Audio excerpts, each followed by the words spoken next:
Just a quick reminder, I'm going to be providing 5 times a week gold analysis suitable for day traders, swing traders and longer term investors, and I'm going to launch that as a new subscription service with my website Pure Elliott Wave this week. When I do that, I'm going to give you, just for 48 hours, a grandfather rate. It'll never be repeated again. If you don't want to miss out on being notified when I launch this later on this week, still not sure what day, click on the link in the description box below. You'll go to this page, give us your email address. That'll make sure that I email you as soon as that grandfather rate is available so you don't miss out.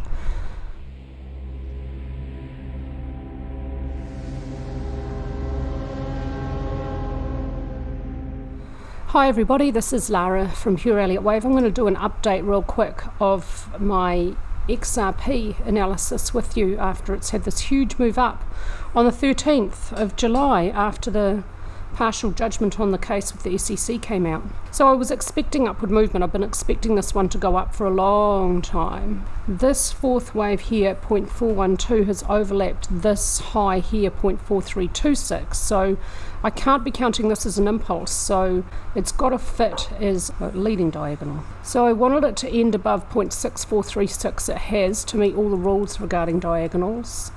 So you kind of want to see a triangle in here though. A, B, C, no, hang on, it would be A, B, C, D, E. And D and E would be too short, so it looks like a triangle, but I don't think that that's actually going to be a great fit. I think B here is probably a double. Nope, have zigzag, X, zigzag, C. So I'm seeing the structure for minute wave 1, a leading expanding diagonal. So minuet 1, 2, 3, 4, 5. All the subwaves are zigzags. Those are the rules as outlined in Frost and Prechter's classic Elliott Wave principle. You can get a copy from Elliott Wave International online. You can get a copy from Amazon. It's the same rules as I use in my own book, Pure Elliott Wave, which you can get from my website.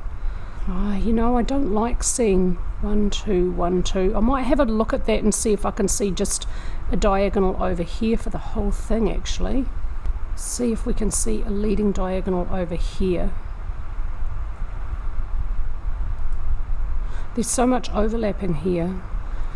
0.15. Yeah, that actually does fit really well. Okay, how do the trend lines look? They look okay. Not too happy with this breach down here. It's not perfect, but it's okay. I think that'll be my wave count, so that means the Fibonacci retracement's got to go back down to here, and the target for support is 0.4423, and the invalidation point is down here at 0.2794. Following a leading diagonal in a first wave position, the following second wave correction is usually pretty deep, so that's a reasonable target for support, 0.4423. This strong upward week, including that strong day of 13th of July, has great push from volume, so that's bullish.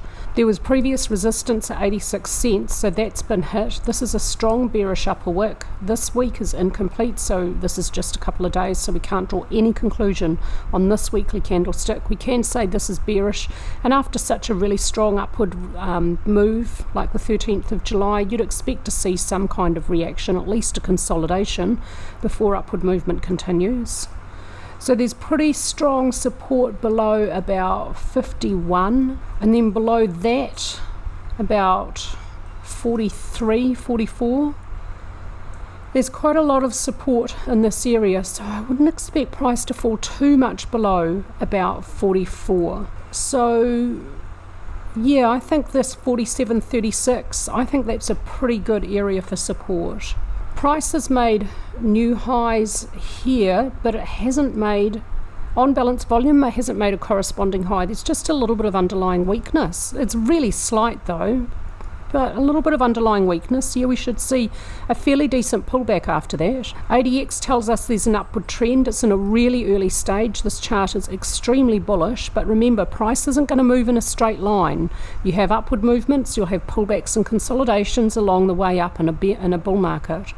RSI is now overbought, but it can get much more extreme than this, and it's only just entered overbought at the weekly time frame. Money flow neutral, and ATR showing an increase with that upward week. On the daily here we have the 13th of July, strong push from volume. This is an extremely bullish breakout above resistance, closing well above resistance on an upward session with strong push from volume, and now some sideways movement. There's no bearish reversal pattern. This is not deep enough to be dark cloud cover, just some sideways movement, an absolutely normal to be expected reaction after a strong upward day like that. Volume declining now as price moves sideways, but still pretty heavy volume and increased interest in XRP. On balance volume gives us no short-term signal.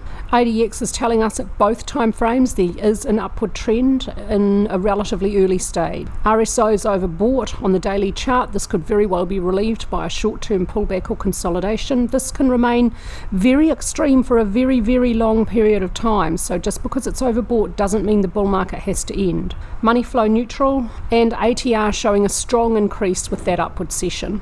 My conclusion for XRP is to expect a pullback, to look for support about 0.4423, and when that pullback is done I will then be expecting a third wave at multiple degrees to take on upwards for XRP. So this wave count for XRP is extremely bullish still, but price doesn't move in a straight line. There's pullbacks and consolidations along the way up. I'm expecting one to unfold for the next few weeks.